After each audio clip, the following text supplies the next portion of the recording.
إن الحمد لله نحمده ونستعينه ونستغفره ونعوذ بالله من شرور أنفسنا ومن سيئات أعمالنا من يهده الله فلا مضل له ومن يضلل فلا هادي له وأشهد أن لا إله إلا الله وحده لا شريك له وأشهد أن محمدا عبده ورسوله أما بعد قال الله تبارك وتعالى في كتابه الكريم بعد أن أقول أعوذ بالله من الشيطان الرجيم بسم الله الرحمن الرحيم لهم من فوقهم ظلل من النار ومن تحتهم ظلل ذلك يخوف الله به عباده يا عبادي فاتقون رب اشرح لي صدري ويسر لي أمري واحلل عقدة من لساني يفقه قولي سبحانك لا علم لنا إلا ما علمتنا إنك أنت العليم الحكيم اللهم إني أعوذ بك أن أشرك بك وأنا أعلم واستغفرك لما لا أعلم۔ اللہ رب العزت کی توفیق سے ہم آج کا لیسن شروع کرتے ہیں۔ وقت کی پابندی کچھ ضروری ہے کیونکہ مغرب کا ٹائم بالکل قریب ہے۔ پورے گھنٹے کا ہمارا لیسن نہیں ہو پائے گا، لیکن انشاءاللہ جو میرا ٹارگٹ ہے وہ آپ کے سامنے آج اسکرین پہ ہے۔ انشاءاللہ آج ہم شیخ محمد بن صالح المنجد کی کتاب دل کی اصلاح کے چیپٹر خوف و خشیت میں سے خوف کے مراتب اور درجات کو ڈیٹیل میں دیکھیں گے۔ بہت اہم، بہت پیارا موضوع ہے، چھوٹا سا موضوع ہے لیکن نہایت اہم موضوع ہے۔ میں آپ کے سامنے ان کے پیجز لکھ دیتا ہوں۔ آج کا جو لیسن ہوگا وہ کتاب کے صفحہ نمبر 249 سے لے کے پیج نمبر 254 تک۔ چلیں جی، تو انشاءاللہ یہ میں نے آپ کو پیجز بتا دی ہیں، آپ نے کوئز کے لیے ریڈنگ اس سے کرنی ہے۔ اس سے پہلے کہ ہم آج کے موضوع کی طرف آئیں، بہت جلدی سے ہم ایک دفعہ دہرائی کر لیتے ہیں۔ خوف کے باب کو ہم نے شروع کیا تھا کچھ اقوال کے ساتھ، اور ان میں سے امام ابو حفص رحمہ اللہ کا بہت پیارا قول تھا کہ اللہ رب العزت کا خوف دل میں ایک ایسے چراغ کی حیثیت رکھتا ہے جو کہ آپ کو اللہ رب العزت ہی کی طرف لے کے جاتا ہے۔ یعنی کہ یہ اللہ کا خوف ایک منفرد خوف ہے۔ یہ دل سے اگر خوف الہی دل سے نکل جائے تو ہر قسم کی ویرانی اور تاریکی جو ہے وہ انسان کے دل میں جڑ پکڑ لیتی ہے۔ اور علماء کرام کا فرمانا ہے کہ بالکل اسی طرح اگر خوف الہی کسی بندہ مومن کے دل میں ہو تو اس سے ہر قسم کی شہوت پرستی، دنیا داری جو ہے وہ جل کر راکھ ہو جاتی ہے۔ پھر ہم نے ایک بہت اہم چیز دیکھی تھی، خوف اور خشیت میں فرق۔ خوف اور خشیت میں فرق یہ ہے کہ خوف محض ڈر کو کہا جاتا ہے، لیکن اگر اس ڈر کے ساتھ تعظیم اللہ کی عظمت شامل حال ہو جائے تو یہ خوف خشیت اختیار کر جاتی ہے۔ اور یہ صفت جو ہے یہ اللہ رب العزت نے قرآن مجید میں اہل ایمان کی صفت بتائی ہے، خاشعین للہ، اور اسی طرح یہ علماء کرام کی صفت بھی اللہ نے بتائی ہے۔ اللہ کہتے ہیں کہ بے شک علماء وہ ہیں جو کہ یخشى اللہ من عباده العلماء، انما یخشى اللہ من عباده العلماء، سورہ فاطر کی آیت نمبر 28 ہے، جس کا مفہوم ہے کہ اللہ کے بندوں میں علماء ہی اللہ کا خوف اور اس کی خشیت اختیار کرنے والے ہوا کرتے ہیں۔ آئیے آج اپنے موضوع کی طرف چلتے ہیں۔ بہت سمپل سا موضوع ہے۔ خوف کے 4 مراتب کیے ہیں شیخ محمد بن صالح المنجد نے رحمہ اللہ تعالی، حفظہ اللہ تعالی۔ اور یہ یقین کیجئے کہ میں جب پڑھ رہا تھا تو ان میں سے ظاہری بات ہے کہ ہماری کوشش اور دعا تو یہی ہونی چاہیے کہ ان میں سے جو سب سے اچھا مرتبہ ہے وہ ہم حاصل کر لیں، لیکن میں آپ کو پڑھاتے ہوئے اور آپ سنتے ہوئے اپنا خود محاسبہ کریں کہ ہم کس کیٹیگری میں ہیں اور ہم کس کیٹیگری میں ہونا چاہتے ہیں۔ اور اس سے ایک ایز اے سائیڈ نوٹ آپ کو علماء کی انسائٹ کے بارے میں بھی پتہ لگے گا کہ دیکھیے وہ کس طرح دینی موضوعات کی تقسیم کرتے ہیں۔ اللہ نے ان کو کیسی اچھی بصیرت دی ہے کہ ان کی کتاب پڑھ کے ہم بات کو اچھے طریقے سے سمجھ لیتے ہیں۔ تو خوف کے مراتب اور درجات میں سے سب سے پہلا مرتبہ اس کا ٹائٹل میں دوں گا، وہ ہے خوف واجب۔ خوف واجب ایک ایسا خوف ہے، جیسے کہ اس کے نام سے ظاہر ہے کہ یہ وہ قسم ہے جو کہ آپ کے واجبات، اللہ نے جو ہم پر چیزیں فرض کی ہیں اور جو اللہ نے چیزیں حرام کی ہیں، یعنی کہ فرض جو اللہ نے چیزیں کی ہیں ان کو کرنے پر مجبور کرتا ہے، اور جو اللہ کی منہیات ہیں، محرمات ہیں، ان سے اجتناب کے لیے آمادہ کرنے میں بہت معاون ثابت ہوتی ہے. ٹھیک ہے، لیکن اس کی شرط ہے کہ اس کے اندر اس بات، بندے کے اندر اس بات کا یقین پایا جاتا ہو کہ اللہ تعالیٰ نے جس کام کرنے کا حکم دیا ہے اگر اس کی بجا آوری چھوڑ دی تو اللہ تعالیٰ سزا دے گا. مثلاً اور ہمارا المیہ یہ ہے، اللہ تعالیٰ معاف کرے، آپ دیکھتے ہیں کہ دین کے اندر کچھ چیزیں ہیں جن کی بہت اہمیت ہے، اتنی اہمیت ہے کہ ہم اس کا اندازہ نہیں لگا سکتے. مثلاً میں آپ کو ایک مثال دیتا ہوں. آپ کو پتہ ہے کہ اگر میں آپ کو ایک اسٹیٹ لیول کی اگزامپل دوں، پالیٹکس کی فیلڈ کے اندر سب سے اہم مجمع ورلڈ لیول پہ، گلوبل لیول پہ، کوئی مجھے بتائے گا کہ سب سے اہم مجمع کون سا ہوتا ہے پولیٹیکل لیول کی؟ میں مثال سمجھانے کے لیے دے رہا ہوں آپ کو، صرف کوئی مجھے بتائے گا پولیٹیکل لیول پہ کوئی ایسی گیدرنگ ہوتی ہے جہاں پہ تمام ممالک کے جو صدر ہیں وہ جمع ہوتے ہیں ایک پلیٹ فارم پہ؟ جی میرا سوال ہے آپ سے. یو این او، شاباش.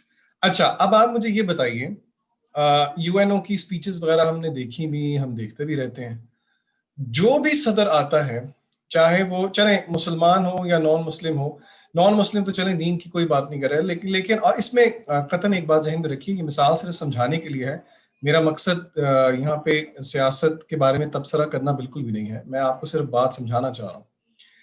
ہمارا المیہ یہ ہے کہ ایون کوئی مسلمان صدر بھی آ کے آپ مجھے بتائیں وہ سب سے پہلی بات کیا کرتا ہے؟ بغیر نام لیے ذرا آپ مجھے بتائیے. آپ نے اگر اس طرح کی سپیچز دیکھی ہوں اور آپ نے دیکھا ہو کہ مختلف مسلمان ممالک کے جو صدر ہیں وہ آ کے اپنی خطاب کا آغاز کرتے ہیں، وہ پہلی بات کیا کرتے ہیں؟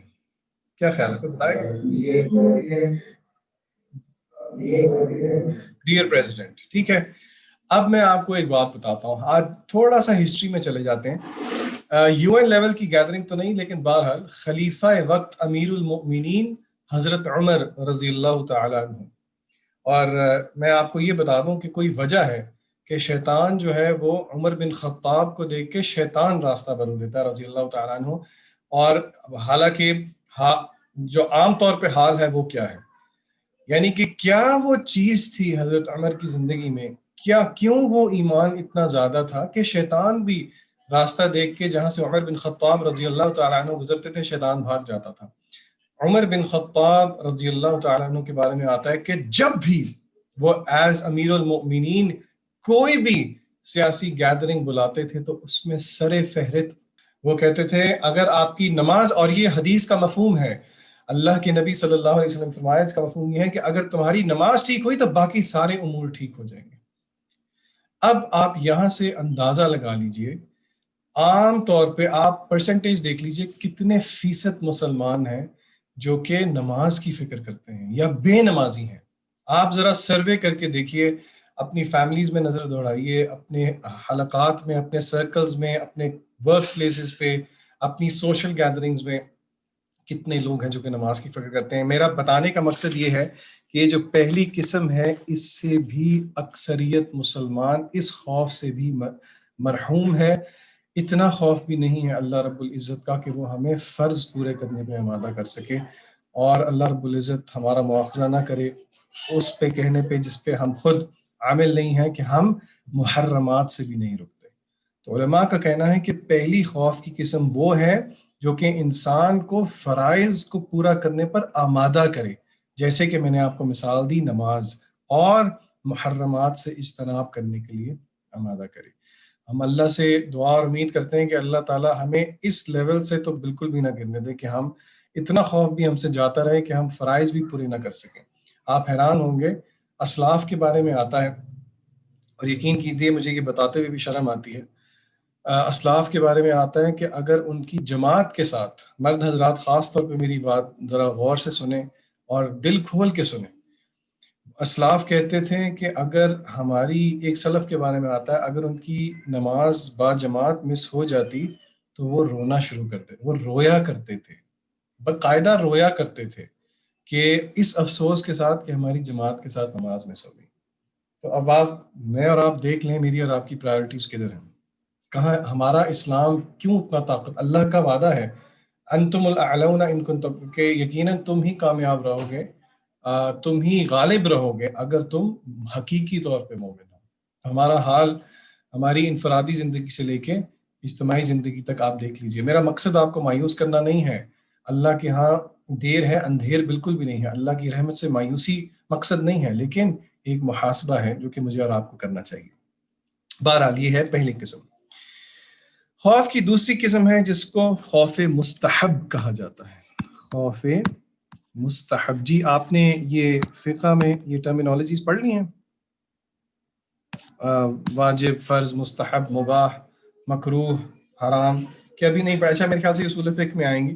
بہرحال مستحب کہتے ہیں ریکمینڈڈ کو، جو کہ یعنی کہ بہت زیادہ ریکمینڈڈ ہو، یعنی کہ مثلاً جو آپ کی کوئی مجھے مثال دے گا مستحب اعمال کون سے ہیں جو بہت ریکمینڈ، جو فرض نہیں ہے لیکن بہت زیادہ ان کی تاکید کی گئی ہے شریعت اسلامی میں؟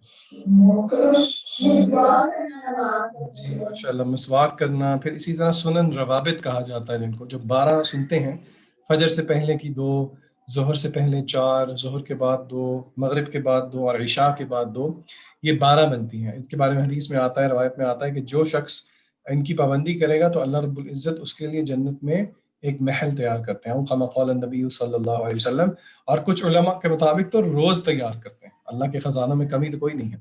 بہرحال خوف مستحب ہر اس خوف کو کہتے ہیں جو خوف واجب کی تجویز کی ہوئی مقدار سے زائد ہو اور خوف ممنوع کی مقرر کی ہوئی حدود تک اس کی رسائی نہ ہوئی ہو۔ یہ پہلی لائن میں نے آپ کو بک سے پڑھ کے بتائی ہے، یعنی کہ خوف واجب سے تھوڑا سا ذرا نیکسٹ لیول، یعنی کہ ایک تو ہے بیر منیمم فرائض پورے کر دینا، نہیں، یہ لوگ، یہ مرتبہ وہ احسن مرتبہ ہے کہ جس مرتبے پہ لوگ ریکمینڈڈ چیزوں کا بھی خیال رکھتے ہیں کہ یار یہ بھی مس نہ ہونے پائے۔ اور یہ بات یاد رکھیں، دوسروں کو دین کی دعوت دینے کے لیے تو آپ جو ہے، حدیث میں آتا ہے دین کا ایک مزاج ہے دعوت کا، لوگوں کو آپ نے بشارت دینی ہے، دین سے متنفر نہیں کرنا۔ آپ صلی اللہ علیہ وسلم کی ایک حدیث ہے کہ بشارتیں دو اور لوگوں کو متنفر نہ کرو۔ اس کا یہ مطلب نہیں ہے کہ آپ اپنی مرضی کا اسلام ان کو دیں، بلکہ جو اسلام ہے اللہ رب العزت کی رحمت کی طرف دعوت، اللہ کی مغفرت کی طرف دعوت دیں، لیکن اپنے حلقات کے اندر جہاں پہ آپ کو پتہ ہے کہ آپ کا دینی بھائی، آپ کی دینی بہن جو کہ شریعت کی پابندی کر رہے ہیں، فرائض کی پابندی کر رہے ہیں، ان کو انکریج کریں مستحب ایکٹس کرنے میں۔ واٹس ایپ گروپ بنائیں ایک تہجد کا، جس میں آپ ایک دوسرے کو انکریج کیا کریں کہ چلے مہینے میں ایک دفعہ ہی صحیح ہم نے ضرور اٹھ کے تہجد پڑھنی ہے، بے شک اپنے اپنے گھر میں پڑھنی ہے، اور اس میں کوئی ریاکاری والی بات نہیں ہے۔ ایک دوسرے کو نیکی کی تلقین کرنا یہ قرآنی جو ہے وہ ایک حکم ہے، تعاونوا علی البر والتقوی۔ تو یہ خوف جو کہ ہمیں ریکمینڈڈ ایکٹس کو کرنے میں بھی آمادہ کر دے، تو یہ کیا ہی بات ہوتی۔ اور آپ صحابہ کا طرز عمل دیکھیں تو اس خوف سے ان کا دل سرشار ہوا کرتا تھا۔ سیدنا ارباز بن ساریہ رضی اللہ تعالیٰ عنہ سے مروی ہے، فرماتے ہیں کہ ایک دن ہمارے درمیان رسول اللہ صلی اللہ علیہ وسلم بعض ارشاد کی غرض سے کھڑے ہوئے اور بڑا فصیح اور بلیغ باز فرمایا۔ آپ نے نصیحت کی، بہت آپ کو پتہ ہے نبی کریم صلی اللہ علیہ وسلم جوامع الکلم تھے، اس کا مفہوم یہ ہے کہ آپ تھوڑی بات کہہ دیتے تھے لیکن اس میں بہت گہرے مفاہیم چھپے ہوتے تھے۔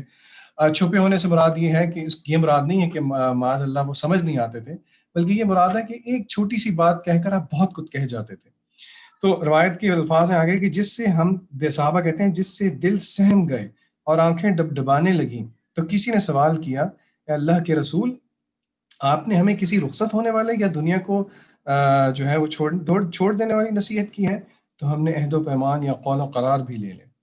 یعنی کہ ایک اور روایت میں بھی آتا ہے، اس سے ملتی جلتی ہے، آپ صلی اللہ علیہ وسلم، ہم کہتے ہیں نا اکثر کہ ہمیں کوئی اس طرح کا ہارٹ سافٹنر درس دیں جس سے ہمارے دل نرم ہو، اور یقیناً اچھی بات ہے، لیکن آپ صلی اللہ علیہ وسلم ممبر پر تشریف فرماتے ہیں اور 3 دفعہ یہ بولتے ہیں، انذرتکم النار، اس کا مفہوم ہے میں تمہیں آگ سے ڈراتا ہوں، انذرتکم النار، میں تمہیں آگ سے ڈراتا ہوں، انذرتکم النار، میں تمہیں آگ سے ڈراتا ہوں۔ اور صحابہ کہتے ہیں کہ آپ صلی اللہ علیہ وسلم کی یہ کہنے کی دیر ہوتی تھی کہ صحابہ کرام رو پڑتے تھے۔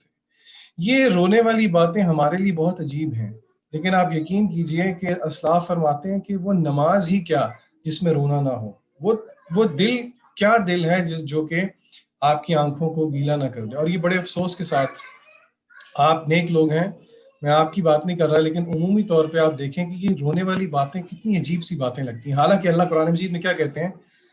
وَتَضْحَكُونَ وَلَا تَبْكُونَ وَأَنْتُمْ سَامِدُونَ. سورہ نجم میں اللہ کہتے ہیں تم ہنستے ہو اور روتے نہیں اور کھیل کود میں پڑے ہوئے ہو. یہ سوچنے کا مقام ہے. یہ اللہ سے ڈرنا، اللہ کے ڈر سے رونا، یہ کس نے کر رہا ہے؟ مسلمان نے نہیں کرنا تو پھر اور کس نے کرنا ہے؟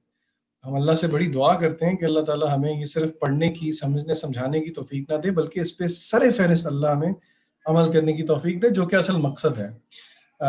دنیا کا، زندگی کا کسی کو کوئی پتہ نہیں ہم یہ کورس پورا کر بھی پاتے ہیں کہ نہیں پاتے. اصل تو پلے خوف ہے تو ہے، ورنہ تعریف کر دی کسی نے کیا کر دی وہ اس کے لیے وبال بن جائے. آپ کسی تعریف کے ہم محتاج نہیں ہیں. اللہ ہمیں ہر قسم کی ریاکاری سے محفوظ رکھے، اللہ ہمیں یہ خوف دے دے، تو میں کہتا ہوں ہمارا مقصد جو ہے وہ پورا ہو جائے گا. اور یہی وجہ ہے غالباً ابو بکر صدیق رضی اللہ تعالیٰ عنہ کہا کرتے تھے کہ اگر میرے بس میں ہو تو میں ایک بندہ ہائر کروں، یعنی کہ اس کو پیسوں پہ ہائر کروں. کس چیز کے لیے؟ کہ وہ لوگوں کو بازاروں میں جا جا کے جہنم کی آگ سے ڈرائے. اندازہ لگائیے آپ اس بات کا کہ وہ کتنا یقین تھا ان کو ان باتوں کا. بہرحال یہ وہ خوف ہے جس کو خوف مستحب کہا گیا، اور یہ بہت ایک ریکوائرڈ چیز ہے اور ایک بڑی جسے کہتے ہیں مطلوب چیز ہے. اور یہ اس کے لیے صحابہ کے دل اس سے سرشار ہوا کرتے تھے، اور جو مقربین ہیں، جو اللہ کے قریب کیے ہوئے بندے ہیں، ان کے شعار میں سے بھی ایک بہت بڑا شعار یہی خوف ہے، جو کہ ان کو راتوں کو سونے نہیں دیتا. وہ اٹھ کے اللہ رب العزت کے ہاں قیام کرتے ہیں اور اللہ سے ڈرتے بھی ہیں اور اللہ کی رحمت سے امید بھی رکھتے ہیں. جیسے کہ سورہ زمر میں اللہ نے بہت پیاری آیت میں فرمایا امن هو قانت آناء اللیل، جس کا مفہوم یہ ہے کہ کیا وہ برابر ہے جو کہ رات کو کھڑا ہے، آدھی رات کو کھڑا ہے اللہ کے سامنے ساجدا وقائما، سجدے کر رہا ہے، قیام کر رہا ہے اور اللہ سے ڈر رہا ہے. تو یہ قل هل يستوي الذين يعلمون والذين يعلمون لا يعلمون، اللہ کہتے ہیں جاننے والا اور نہ جاننے والا برابر نہیں ہے. اس آیت میں کنایا ہے کہ علم اگر آپ کو قیام اللیل کے لیے مجبور نہیں کرتا تو علم اپنی حقیقت تک، اپنی پوری برکات اور ثمرات آپ پر ظاہر نہیں کر رہا. اور اس کی بہت بڑی ایک وجہ یہ ہے کہ علم اللہ کا نور ہے، اور اللہ رب العزت کا نور جو ہے وہ گناہ گار دل میں اس کی جگہ نہیں ہے. اللہ ہمارے حال پر رحم فرمائے. اللہم ارحم علی احوالنا ولا تنظر الی سوء اعمالنا. تیسری کیٹیگری آپ سب کو سمجھ میں آ رہی ہے؟ مجھے ذرا سب ہاں یا یس کر دیں تاکہ مجھے تسلی ہو جائے کہ آپ سب کو میری بات اچھے طریقے سے.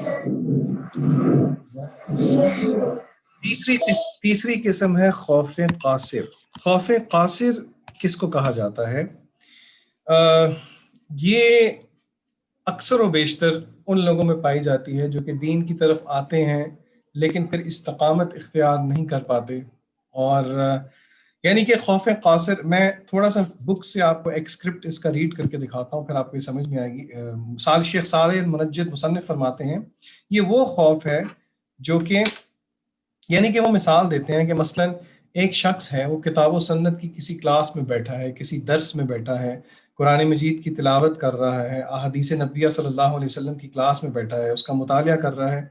تو اس وقت اس کلاس میں، اس درس کے دوران وہ تلاوت سنتے ہوئے، تلاوت کرتے ہوئے، درس سنتے ہوئے، درس دیتے ہوئے، تو اس کے دل پہ بہت رقت طاری ہے، اللہ کا خوف طاری ہے. اور یہ وقتی طور پر طاری ہوتا ہے اس کے اوپر خوف جب وہ اس کلاس میں ہے یا جب وہ اس درس میں ہے، یہاں تک کہ وہ خوف اس کو رونے پہ بھی مجبور کر دیتا ہے. یعنی کہ اللہ کے خوف سے اس کا دل نرم ہو جاتا ہے اور سارا سلسلہ ہے. لیکن یہ کیا ہے؟ یہ وقتی ہے. جیسے ہی انسان اس حالت سے باہر نکلتا ہے، نماز کی حالت سے باہر آتا ہے، تو پھر وہی برے اعمال، فاسد اعمال، فسق و فجور کے اعمال جو ہے وہ انجام دہی دینا شروع کر دیتا ہے. ہر قسم کے شر اور فتن میں ملوث ہونے والی حرکتیں شروع ہو جاتی ہیں اور وہ اپنی سابقہ حالت پر واپس آ جاتا ہے، گویا کہ اس نے اس نصیحت کی مجلس میں کچھ سنا ہی نہیں، یا ایک کان سے سنا جیسے کہتے ہیں اور دوسرے کان سے نکال دیا. اور تھوڑی دیر پہلے یہی وہ شخص تھا جو کہ اللہ رب العزت کی خوف کی باتوں سے اپنی آنکھیں نم کر بیٹھا تھا اور آنسوؤں کے ساتھ رو رہا تھا. تو علماء یہاں پہ ایک بات کہتے ہیں کہ دیکھیے ایسے شخص سے نا امیدی نہیں ہے، یہ کوئی اچھی بات نہیں ہے خوف قاصر، لیکن علماء کہتے ہیں کہ ایسے خوف سے بڑی اچھی امید ہے۔ خوف کے فائدے کا ظہور، اب یہ ایک بہت پیاری لائن ہے پیج 253 پہ، 2-3 سطریں ہیں اس خوف قاصر کے بارے میں، وہ میں آپ کے سامنے پڑھنے لگا ہوں، ذرا غور فرمائیے گا۔ شیخ صالح المنجد حفظہ اللہ فرماتے ہیں خوف کے فائدے کا ظہور اس کے ثمرات اور نتائج کے حصول پر منحصر ہوا کرتا ہے۔ کیا مطلب؟ یعنی کہ خوف آپ کہتے ہیں کہ جی میرے دل میں خوف خدا ہے، اللہ تعالیٰ کا ڈر ہے، تو شیخ صاحب کہتے ہیں کہ خوف کی جو مینیفیسٹیشن ہے، کہ پتہ لگے کہ خوف واقعی آپ نے خوف کھایا ہے، وہ جب تک آپ کے اوپر اس کے فروٹس، اس کے نتائج اور اس کے ثمرات نہیں آتے تو تب تک اس کا فائدہ نہیں ہے۔ اور خوف الہی کا سب سے بڑا فائدہ کیا ہے کہ آپ سے جو گناہ ہوئے ہیں اس پہ شدید ندامت ہو، اور بہت زیادہ آپ توبہ اور اللہ کی طرف رجوع کرنے والے ہوں۔ اگر یہ نتائج موجود ہیں تو خوف خدا ہی نے جو ہے وہ اپنا اثر اور اپنے فوائد دکھائے ہیں۔ لیکن اگر ہم صرف میں کہتا رہوں انی اخاف اللہ، مجھے اللہ سے ڈر ہے، لیکن مجھے وہ ندامت اور توبہ کی طرف نہیں لے کے جا رہی، تو پھر اس خوف نے، جو کہ مجھے ظلم ہوا ہے، مجھے ایک دھوکہ ہوا ہے کہ یہ میرے دل میں ہے، اور یہ پھل جو خوف کے پروڈیوس ہونے چاہیے وہ میرے اندر پروڈیوس نہیں ہو رہے، تو گویا کہ اس خوف کا حق جو ہے وہ ادا نہیں ہوا۔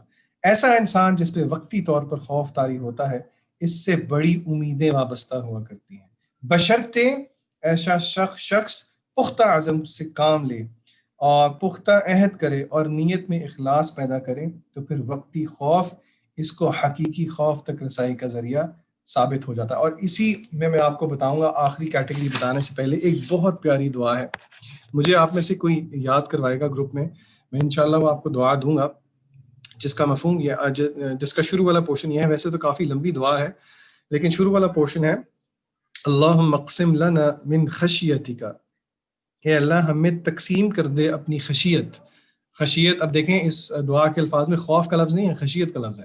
اللہم اقسم لنا من خشیتک ما تحول به بیننا وبین معاصیک، ایک ایسی خشیت ہمارے اندر تقسیم کر دیں، اللہم اقسم لنا من خشیتک ما تحول، جو کہ حائل ہو جائے، بیننا وبین معاصیک، آپ یعنی کہ گناہ کرنے کے، میرے اور میرے گناہ کے درمیان وہ حائل ہو جائے۔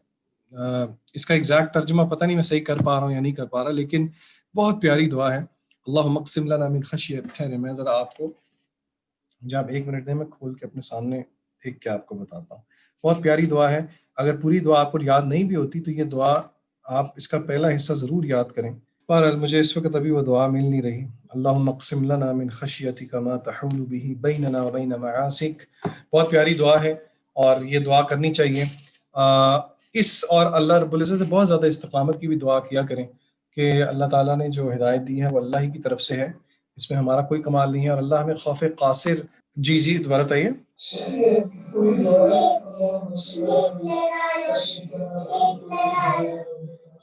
جی کافی لمبی دعا ہے، وَمِن طاعتک ما تبلغنا بہ، ہاں جی لیکن یہ لمبی دعا ہے۔ اس دعا کا جو پہلا جملہ ہے بیسیکلی میں نے آپ کے ساتھ، کافی لمبی دعا ہے ماشاءاللہ، ویسے تو ساری دعائیں بہت اچھی ہیں، لیکن بہرحال میں نے اس کو کوٹ جس وجہ سے کیا ہے وہ ہمارے ٹاپک سے ریلیٹڈ تھا۔ اور آخری جو مراتب ہے خوف کا، وہ حرام قرار دیا ہوا خوف ہے۔ آپ حیران ہوں گے کہ ایک ایسا خوف بھی ہے جو کہ حرام خوف ہے۔ کیا مطلب؟ کیا ایسا خوف بھی ہوا کرتا ہے جو کہ حرام ہو؟ جی بالکل ایسا خوف ہوا کرتا ہے، اتنا ضرورت سے زیادہ خوف پیدا ہو جائے کہ وہ آپ کو اللہ رب العزت سے مایوس کر دے، اللہ سے، اللہ کی رحمت سے مایوس کر دے۔ اللہ کی رحمت سے مایوسی کفر قرار دی گئی ہے، اللہ کی رحمت سے مایوسی نہیں ہونی چاہیے۔ اتنا خوف کسی میں داخل ہو جائے، مثلا شیخ محمد بن صالح العثیمین رحمہ اللہ سے کسی نے پوچھا کہ قبر کا عذاب اور وہ ساری چیزیں ہم پڑھتے ہیں تو ہمارے دل میں، ذہن میں بہت خوف پیدا ہوتا ہے، تو کیا یہ اچھی بات ہے؟ پھر ان سے پوچھا کہ اتنا خوف ہے کہ ہم سے رات کو اٹھ کے صبح فجر کے ٹائم پہ نماز بھی نہیں پڑھی جاتی، تو شیخ محمد بن صالح العثیمین نے کہا کہ یہ غلط خوف ہے، ایسا خوف جو کہ آپ کو فرائض سے ہی روک دے تو یہ کیسا خوف ہوا؟ یہ تو شیطان نے جو ہے وہ وسوسہ ڈال کے اور کام خراب کر دیا۔ تو حرام خوف ایسا خوف ہے، مصنف فرماتے ہیں کہ جو کہ شرعاً